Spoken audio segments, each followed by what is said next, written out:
Bonjour à tous, c'est Sandy, on se retrouve pour le point crypto du week-end. On a eu une clôture mensuelle avant-hier, c'est donc le moment pour moi, comme chaque début de mois, d'analyser les cryptos qui potentiellement sont sur des bas de marché en train de former une potentielle figure de retournement. On a certains alts que je suis depuis quelques mois qui sont susceptibles d'être dans ce cas de figure et sur lesquels on pourrait observer un fort rebond haussier si bien sûr cette figure de retournement se validait, sachant que comme vous l'avez certainement vu, on a les indices boursiers, que ce soit américains ou européens, qui ont fortement corrigé. On a également les cryptos avec le Bitcoin et l'Ethereum qui consolident. On a les altcoins de leur côté également qui corrigent assez fortement. C'est souvent le cas depuis quelques temps. Dès que le Bitcoin et l'Ethereum corrigent, on a les altcoins qui ravalent une bonne partie de leur hausse qu'ils avaient faite ces dernières semaines. Cependant, on va voir que c'est potentiellement l'une des dernières consolidations ou corrections majeures avant de potentiellement voir un fort mouvement haussier apparaître sur les alts de nouveau. Donc c'est ce qu'on va surveiller attentivement parce que le Bitcoin a encore des objectifs bien supérieurs. L'Ethereum également, si on valide la figure qu'on est en train de construire actuellement. Donc on va analyser tout ça attentivement et comme je le disais légèrement plus tôt, on ira également analyser les alts qui pourraient également fortement se retourner à la hausse ces prochains mois. On commence avec le Bitcoin bien sûr en hebdomadaire et sur les futurs. On est toujours en direction des 134 000 $ qui sont l'objectif de cette grande figure ici. Cet élargissement avec la zone de résistance ici et la zone de support ici qui devrait nous mener autour des 134 000 $. On a également trois autres objectifs qui se trouvent dans cette zone en plus de l'objectif de cette figure. On a des objectifs qui se trouvent globalement entre les 128 000 $ et les 145 000 $. C'est dans cette grande zone ici que je m'attends à observer une violente correction sur le marché des cryptos et potentiellement une fin de bull run. Il faudra analyser tous les graphiques à ce moment-là, que ce soit le graphique total, le graphique Bitcoin dominance et également les alts, voir si on a atteint pour la plupart des objectifs. Mais en tout cas, on est toujours, d'après moi, dirigé vers le haut, vers cet objectif des 134 000 $, voire les objectifs qui se trouvent désormais aux 180 000 $ depuis qu'on a cassé cette ligne de tendance. Alors comme vous pouvez le voir ici en hebdomadaire, on est en train de la réintégrer légèrement. On va voir qu'en journalier, on a comblé cette fois-ci le gap qu'on avait formé ici. Alors ça avait déjà été le cas quand on avait effectué ce gap de rupture qui validait la figure hebdomadaire que je vous ai montré et qui nous mène aux 134 000 $.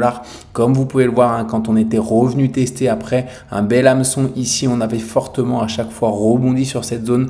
Je m'attends à rebondir également sur cette zone après ce beau gap de rupture, ce gap de rupture de cette ligne de tendance ascendante ici en rouge. Donc on va voir dans tous les cas si on était amené à réintégrer ici cette ligne de tendance et à combler un peu plus profondément du coup ce gap et à réintégrer tout simplement des niveaux inférieurs. On a également des belles zones de support ici qui se trouvent sur les plus hauts ici entre les 109 000 $ et les 112 000 $. On a vraiment un beau sol ici sur lequel on est susceptible de rebondir assez fortement sur le Bitcoin, mais c'est pas ce que je privilégie en tout cas. Dès lundi, je m'attends à avoir un rebond sur le Bitcoin pour repartir sur un mouvement haussier en direction des 134 000 $, encore une fois, qui est pour moi l'objectif principal qui a été validé avec ce gap de rupture ici, qui est l'objectif de l'élargissement symétrique de sommet qu'on a vu légèrement plus tôt en hebdomadaire. Donc c'est ce qu'on va suivre attentivement en tout cas ces prochaines semaines. Mais le Bitcoin qui fait une consolidation ici extrêmement saine, tout simplement parce que c'est normal qu'après des mouvements haussiers comme ça, on ait des petites pauses et des marches d'escalier qui se mettent en place. À voir encore une fois quelle sera l'amplitude de cette consolidation ou cette correction. Est-ce qu'on reviendra sur cette zone des 110 000 $ ou alors est-ce qu'on rebondit tout de suite? Encore une fois, comme je vous le disais, je m'attends à un rebond immédiat sur le Bitcoin. En tout cas, c'est ce qu'on va suivre ces prochaines semaines. On passe désormais sur l'Ethereum qui corrige également. On a atteint quasiment cette résistance. Je m'attendais à aller un petit peu plus haut autour des 4130 $. Ça n'a pas été le cas sur les futurs. On a fait demi-tour légèrement avant. Alors sur cette position, j'avais pris une position court terme ici autour des 2180 $ que j'ai revendu ici quand on est arrivé vers cette zone. Cependant, vous allez le voir un petit peu plus tard, je me suis positionné directement sur une autre crypto AVE que je vais analyser légèrement plus tard et qui elle également corrige corrige, hein, donc on va voir comment évolue cette position sur AAVE, mais en tout cas Ethereum, hein, j'ai fait de beaucoup ici, hein, je l'avais pris à cet endroit là, puis je l'avais revendu ici avant de la reprendre ici, puis la revendre ici. Donc Ethereum qui est très clair, hein. Désormais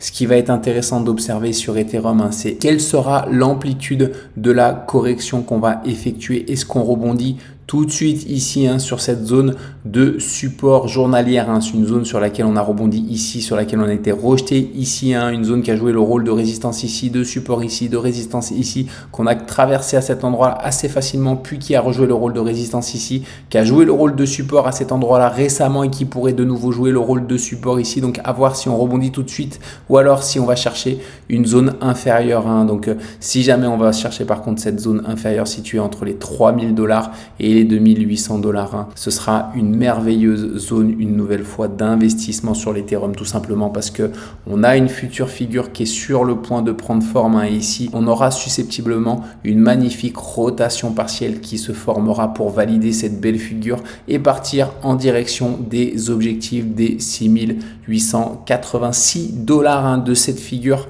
Mais à voir encore une fois, hein, quelle sera l'amplitude. On peut très bien repartir tout de suite directement sur un mouvement haussier et traverser cette zone des 4130 $, hein. En revanche, je m'attendrai à un mouvement majeur sur cette zone là, hein, soit une grande bougie verte encore une fois en journalier, soit un gap haussier. Donc c'est ce qu'on va surveiller attentivement, mais à court terme ici je privilégie de mon côté, comme vous l'avez vu également sur le Bitcoin, un rebond immédiat après cette petite consolidation ici qu'on a effectuée. Donc on va suivre ça en tout cas ces prochains jours. On passe désormais sur la Bitcoin dominant. Ça fait un petit moment que je ne l'avais pas analysé. Vous l'avez vu à plusieurs reprises avec Nico, hein. J'ai également de mon côté la même figure que vous a présenté Nico, hein. On est potentiellement tout simplement dans un double top ici qu'on a fortement cassé par le bas. On est en train de faire le pullback ici, hein, sous forme de figure. Donc à voir quelle forme prendra cette figure.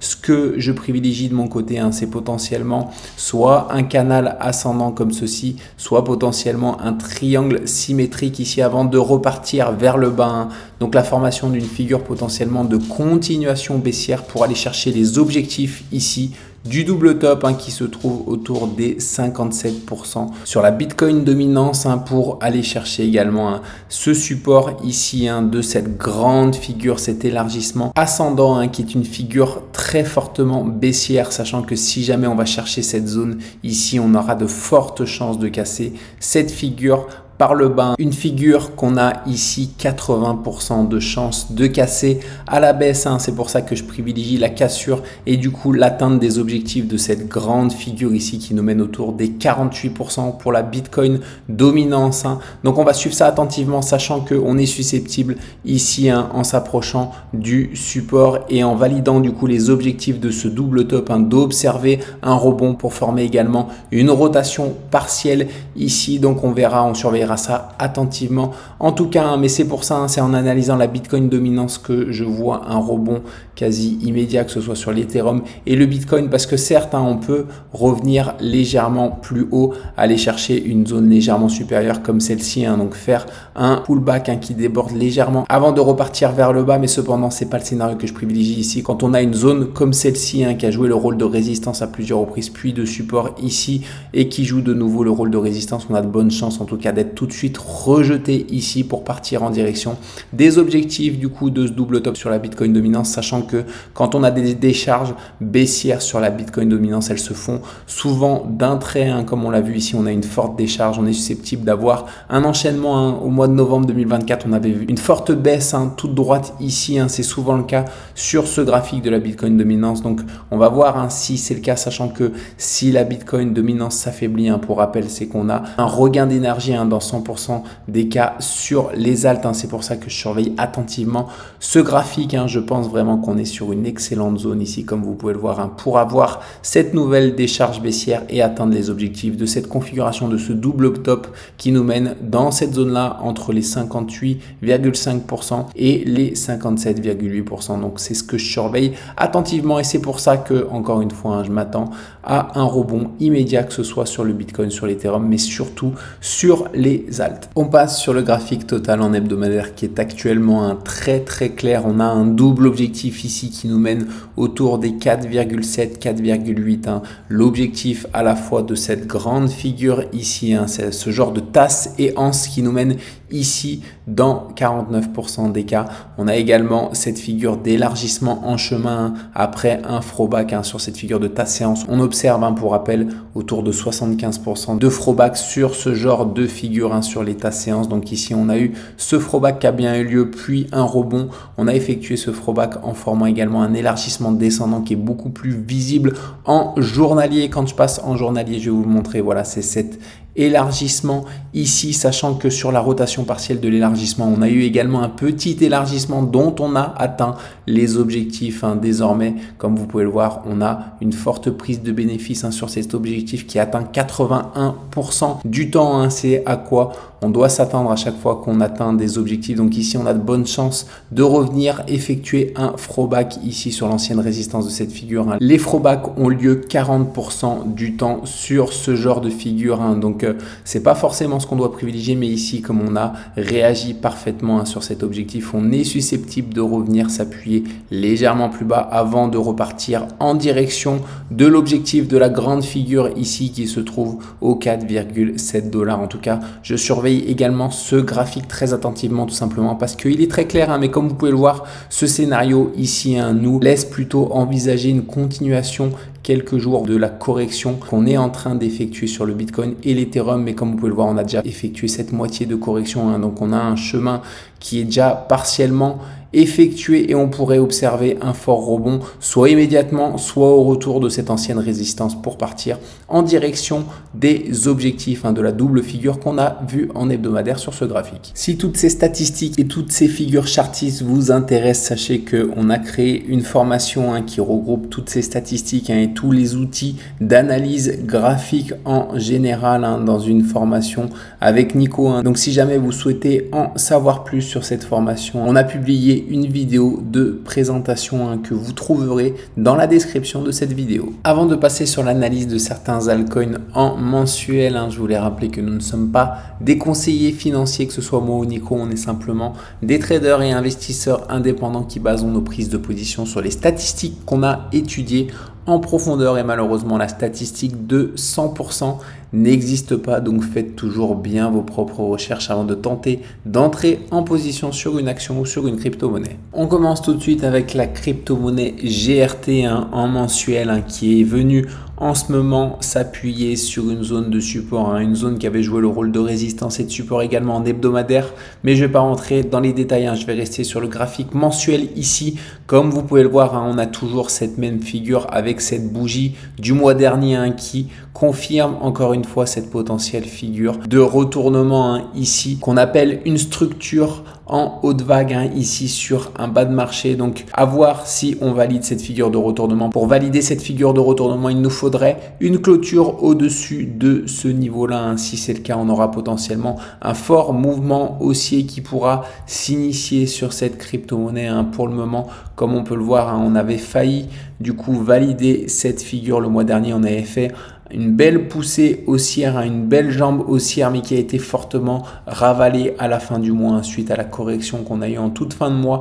Donc on a formé de nouveau cette bougie avec des grandes mèches et un corps assez réduit qui nous laisse en déduire qu'on est actuellement sur une indécision au niveau de cette crypto-monnaie. Est-ce qu'on effectue cette figure de retournement en validant ce retournement avec une belle bougie verte qui clôture au-dessus de ce niveau-là, ou alors est-ce qu'on continue à corriger pour potentiellement voir disparaître cette crypto? Donc c'est ce qu'on va analyser attentivement ces prochaines semaines. En tout cas, je m'attends de mon côté à avoir une confirmation ici de cette structure en haute vague. C'est une confirmation haussière qui nous permettrait d'envisager un mouvement haussier d'ampleur, sachant que tous les bull runs se finissent toujours par une halte saison assez importante. C'est ce à quoi je m'attends du coup ici également. Donc ce genre de crypto-monnaie qui propose actuellement ce genre de potentielle figure de retournement pourrait décoller assez fortement vers le haut. Ces prochaines semaines, c'est ce qu'on va surveiller attentivement. Mais ici, encore une fois, The Graph GRT qui n'a pas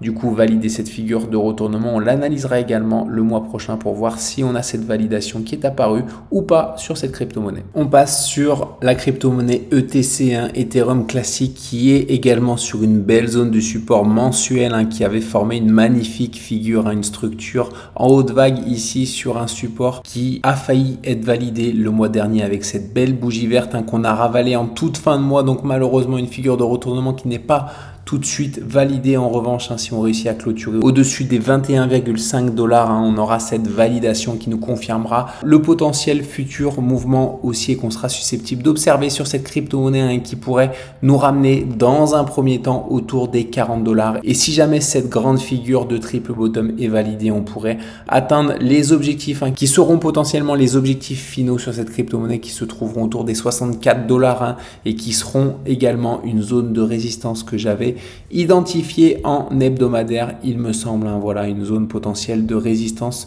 sur cette zone-là, une zone de résistance qui n'est pas claire. On peut très bien aller beaucoup plus haut sur cette crypto-monnaie, mais en tout cas, on aura potentiellement une forte prise des bénéfices quand même sur ces niveaux des 64 $ sur Ethereum classique. Donc, à voir encore une fois si on valide cette figure de retournement le mois prochain, ou alors si on tergiverse encore quelques mois avant d'avoir cette confirmation qui pourrait nous mener sur des niveaux bien supérieurs. La crypto-monnaie Theta également, qui est actuellement sur cette magnifique zone de support ici en mensuel. Comme on peut le voir, on a parfaitement rebondi avec cette bougie. On forme également ici une structure en haute vague, avec des grandes mèches et des petits corps de bougies, une succession de doji ici qui nous laisse potentiellement envisager un fort mouvement haussier à partir du moment où on clôturera au-dessus des 1,10 $. Ça n'a pas été le cas le mois dernier, comme on peut le voir. On est allé très haut, puis on a ravalé pour former encore une fois une bougie d'indécision. À voir dans quelle direction on part sur ce mois-ci, si on finit par valider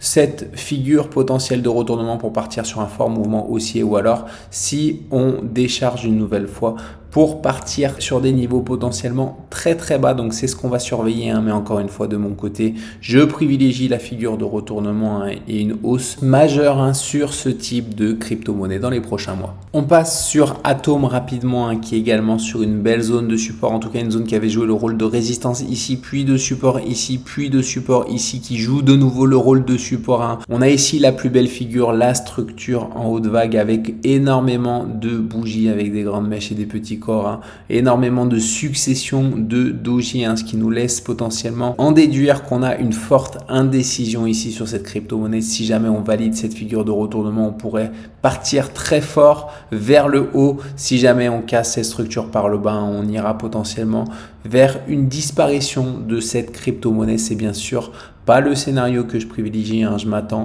à un regain d'énergie ces prochains mois sur cette crypto-monnaie. Donc à voir si on valide cette figure de retournement également sur Atom. On passe sur Link, sur laquelle on a également formé une structure en haute vague ici, sur une zone de support ascendante ici en orange. On a failli valider cette figure ce mois-ci, mais comme vous pouvez le voir, on a ravalé en fin de mois. On a fait une longue mèche haute avant de clôturer en dessous de la zone qui nous intéresse, les 18 $ à partir du moment où on aura une clôture au-dessus de cette zone, on aura potentiellement une figure de retournement majeure également qui sera susceptible de mener le cours de cette crypto-monnaie Link vers des niveaux bien supérieurs. En tout cas, c'est ce qu'on va également surveiller ces prochains mois. On finit le tour des crypto-monnaies des altcoins, qui en mensuel forment potentiellement de belles figures de retournement. On finit avec Sushi, qui se trouve actuellement sur une belle zone de support, comme vous pouvez le voir, une zone qui a joué le rôle de support ici, puis à cet endroit-là, on a formé également ici, comme vous pouvez le voir, une structure en haute vague qu'on a failli valider le mois dernier en clôturant au-dessus des 0,90 $. Ça n'a pas été le cas, on a ravalé la hausse qu'on avait effectuée pour ne pas valider cette figure de justesse, mais je m'attends également, comme toutes les cryptos que je vous ai présenté, à une validation de cette figure de retournement pour partir sur un mouvement fortement haussier qui pourrait valider une grande figure de retournement et nous mener potentiellement autour des 50 5 $, entre les 5 et les 6 $. C'est la zone que je privilégie en tout cas pour cette fin de bull run. Sur cette crypto-monnaie Sushi, encore une fois, à voir comment le cours de cette crypto-monnaie évolue et à voir également où se trouvent tous les graphiques qu'on va étudier au fur et à mesure, que ce soit le Bitcoin, l'Ethereum, la Bitcoin dominance ou Total, pour pouvoir prendre des décisions et savoir quand est-ce qu'il faut prendre des bénéfices sur ce genre de crypto. Parce que si jamais on est en position sur ce genre de crypto-monnaie pendant un bear market, c'est quelque chose qui fait très mal au portefeuille, donc il vaut mieux prendre des bénéfices et ne pas trop traîner en holdant ce genre de crypto-monnaie pendant tout un bear market. Donc c'est ce qu'on va surveiller en tout cas sur cette crypto-monnaie Sushi qui pourrait encore une fois partir sur un fort mouvement haussier ces prochains mois. On passe désormais sur les crypto-monnaies sur lesquelles je suis en position court terme. Je vous ai parlé en début de vidéo d'Ethereum sur laquelle j'avais pris la totalité de mes bénéfices sur ma position court terme, sachant qu'en long terme, je suis toujours en position sur Ethereum, bien sûr, pour jouer le cycle haussier et notamment les 6800 $. J'ai également sécurisé cette crypto-monnaie Cake. Pour rappel, on était dans une superbe figure sur cette crypto-monnaie, un triangle du coup ascendant qu'on a cassé ici par le haut. On n'a jamais confirmé la cassure, on a réintégré depuis. Alors sur cette figure, ça m'étonne pas qu'on revienne ici retester les 2,86 $ après la cassure, tout simplement parce qu'on a un fort taux de throwback autour de 60% du temps, mais je m'attendais potentiellement du coup à un rebond autour de cette zone. Cependant, comme on peut le voir, à partir du moment où on ne confirme pas les cassures, on est susceptible de réintégrer un petit peu plus profondément. Donc on a réintégré un peu plus profondément pour aller chercher cette belle zone de support située au 2,57, une zone qui a joué le rôle de résistance à plusieurs reprises, ici également. C'est une zone qui a été importante à plusieurs reprises également dans le passé à cet endroit-là. Donc je m'attends potentiellement à observer un rebond sur cette zone-là pour partir désormais définitivement en direction des objectifs situés aux 4,52 $, qui sont également une résistance ici, qui était le plus haut récent à cet endroit-là, sachant que si on s'affranchit de cette zone et qu'on part sur un mouvement haussier, on a également la résistance d'une grande figure au 5,24, et si jamais on s'affranchit également de cette zone, on a des objectifs qui se trouvent autour des 10 $ sur Cake, mais de mon côté, je prendrai la totalité de mes bénéfices autour des 4,50 $ si on observe bel et bien ce rebond que j'attends et qui, d'après moi, pourrait être imminent, en tout cas qui pourrait intervenir ces prochains jours sur Cake. On passe sur XLM également, que j'avais prise en position à cet endroit-là à la fin mai 2025. On avait fortement corrigé avant de partir sur un fort mouvement haussier. On avait atteint à la fois l'objectif ici de ce grand double bottom qui nous menait sur cette zone-là, mais également une résistance. En tout cas, on avait une résistance ici autour des 0,45, mais également autour des 0,50 $. Je m'attendais à aller chercher légèrement plus haut, tout simplement parce que on a les objectifs légèrement plus haut, 0,63 $ de ce biseau descendant avec une zone de résistance ici et une zone de support ici. Cependant, comme vous pouvez le voir, on a été fortement rejeté sur ces résistances ici, légèrement avant ces objectifs. Donc désormais, je m'attends à un potentiel rebond pour aller chercher ces objectifs. Alors, est-ce qu'on forme le rebond tout de suite ou alors est-ce qu'on va chercher cette belle zone de support légèrement plus bas avant de rebondir? C'est ce que je vais surveiller attentivement, en tout cas ces prochains jours, mais je m'attends toujours à un regain d'énergie sur cette crypto-monnaie, sur XLM, pour aller chercher cet objectif final qui est atteint 88% du temps, en tout cas sur les statistiques boursières, et qui d'après moi devrait être une zone qu'on est susceptible d'aller atteindre ces prochains mois également sur cette crypto-monnaie. On finit ce tour des cryptos avec AAVE, AAVE que je vous avais présenté la semaine passée pour vous dire que j'avais pas forcément d'objectif précis sur cette crypto-monnaie. J'ai trouvé cependant un scénario, une belle résistance ici, sur laquelle on était susceptible de rebondir. C'est pour ça que quand j'ai vendu ma position sur l'Ethereum et que j'ai sécurisé ma position sur Cake, j'ai décidé d'entrer en position sur AAVE, tout simplement parce qu'on était susceptible d'effectuer ce throwback pour partir en direction des objectifs de la cassure de cette ligne de tendance ici, qui était susceptible de nous mener aux 520 $. Comme vous pouvez le voir, ce scénario ne se produit pas du tout pour le moment. J'étais entré en position également parce qu'on avait d'autres zones de support légèrement plus bas, notamment celle-ci aux 272 $, une zone qui avait joué le rôle de support ici, puis de résistance ici et ici. C'était une zone très solide d'après moi, qu'on a traversé fortement vers le bas. Je m'attendais également à rebondir sur l'une de ces lignes de tendance. Ça n'a pas été le cas. On a également traversé cette zone. J'ai désormais mon support ultime qui se trouve autour des 237 $, qui est une zone qui a joué le rôle de support ici, de résistance ici, de support ici, qu'on a traversé ici avant de rebondir. Je m'attends potentiellement à rebondir ici sur cette zone si jamais on la traverse et qu'on clôture en dessous. Je penserai à sortir de position sur AAVE pour potentiellement entrer sur une autre crypto-monnaie qui présente une configuration un petit peu plus claire que cette crypto. Donc pour le moment, c'est mal embarqué pour AVE, sachant qu'on a déjà traversé 3 de mes supports potentiels et qu'on attaque potentiellement ces prochains jours le 4e. Cependant, comme je vous le disais en préambule, je m'attends à un rebond immédiat, que ce soit sur l'Ethereum et le Bitcoin. Donc pourquoi pas voir apparaître un rebond sur cette zone de support sur AAVE pour repartir en direction du nord, et pourquoi pas aller chercher les objectifs encore une fois situés aux 520 $, qui sont l'objectif de la cassure de cette ligne de tendance ici que j'ai tracée en journalière sur les clôtures, comme vous pouvez le voir, et qui a très bien joué son rôle jusqu'à ce niveau-là. Après, ça s'est un petit peu gâté, comme vous pouvez le voir. On a traversé fortement cette zone pour décharger légèrement sur des niveaux inférieurs. Donc, à voir encore une fois comment cette crypto-monnaie évolue ces prochains jours. On passe désormais sur certains indices boursiers pour voir qu'on a également corrigé ici sur le SPY, qui est l'ETF du SP500. On a été rejeté sur cette ligne de tendance dont je vous avais parlé, sur laquelle on était susceptible effectivement d'être rejeté. Ça a été le cas. On est potentiellement en direction des 611 sur le SPY pour trouver un rebond et repartir vers le haut, vers l'objectif ici, qui est l'objectif de ce gap de continuation à cet endroit-là. Donc on va surveiller ça attentivement, mais ici on pourrait trouver un rebond sur des niveaux légèrement inférieurs. Ici au 611, on a les anciens plus hauts historiques sur lesquels on pourrait encore une fois s'appuyer pour repartir sur ce mouvement haussier, sachant qu'il faut fortement privilégier l'atteinte de l'objectif de ce gap de continuation qui se trouve au 660. On a également un objectif encore une fois sur des niveaux supérieurs qui se trouve au 740 sur le SPY, qui est un objectif également qu'on pourrait atteindre ces prochains mois à terme, en tout cas sur les marchés américains. On a également fortement corrigé sur le CAC 40 en cette fin de semaine, comme vous pouvez le voir ici sur le graphique hebdomadaire. On était sur la résistance, on est revenu